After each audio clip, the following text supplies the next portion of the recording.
Tell us about when you first got the car. Bought the car in 1986, so I've had it almost 31 years. It's a 1970 Pontiac GTO. It's got a 400 bored out to a 461, 4-speed Muncie, positive traction. Engine's rated about 500 horsepower. When I first got it, I just joined the Army, stationed in Germany. I came back. I was looking for actually a Chevelle at the time, and a guy in my hometown, he was selling this GTO, so I bought it off him and have had it ever since.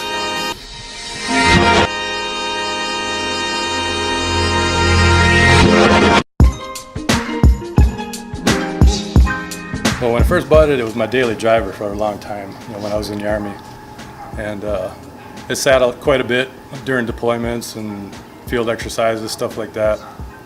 I retired in 2004, so once we came to Arizona and settled down, bought this house, I decided to put it in the garage and tear it down, and did off-the-frame restoration.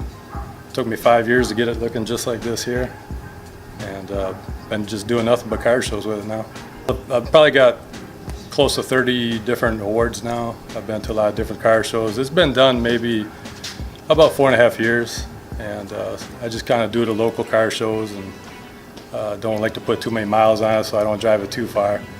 But been getting a lot of best of shows and first place, and never got second, put it that way.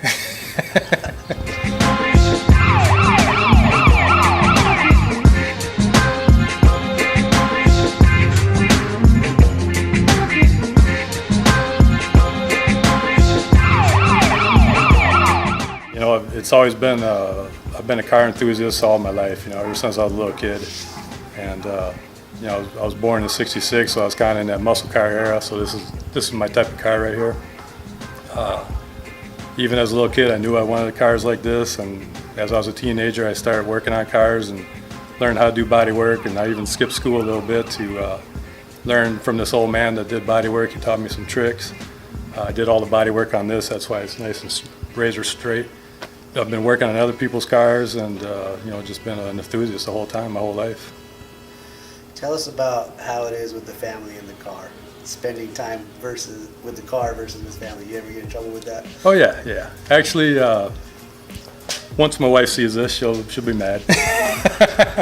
But I pulled it in the garage, and it took me 5 years to do this, and I was spending all my spare time, weekends, a few times in the evening, working on my car. And my wife, if she wanted to do something, be like, no, I gotta work on my car. I got something I gotta get accomplished this week. And so she started getting a little mad. She started calling it my mistress. And matter of fact, somebody asked me a question one time, who came first, my wife or the car? And I told him, I said, well, I had the car since 1986. I've been with my wife since 2002. So since she came last, she's the mistress, or this is my wife right here, and she's the mistress. You gotta add, but you really love her. I do love her, yeah.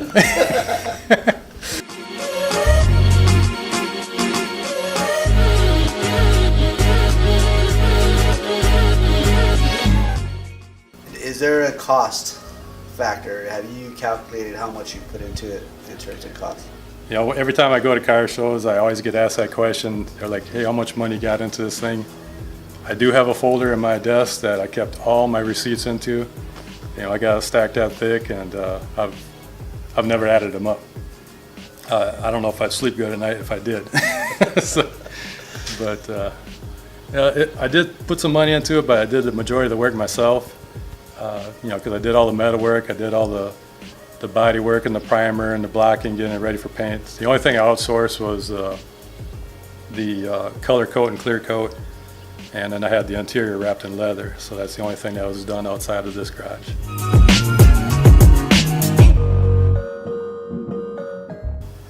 Do you you see yourself in a different vehicle, getting another vehicle, or you gonna retire this one? This one will always stay with me. I always tell everybody this is going to be my coffin. If a doctor ever tells me you got 6 months to live, then me and this thing's going to go across the Grand Canyon like Velma and Louise. I'll be wrapped tight in it. But I don't know. To me, I've had it so long. It's got a lot of sentimental values to it. You know, I'd plan on driving until I can't drive no more. But I do got the authorization from the wife that if I can find a 1950 Chevy pickup with a 5-window, she'll let me restore it. So we might have a second one in here.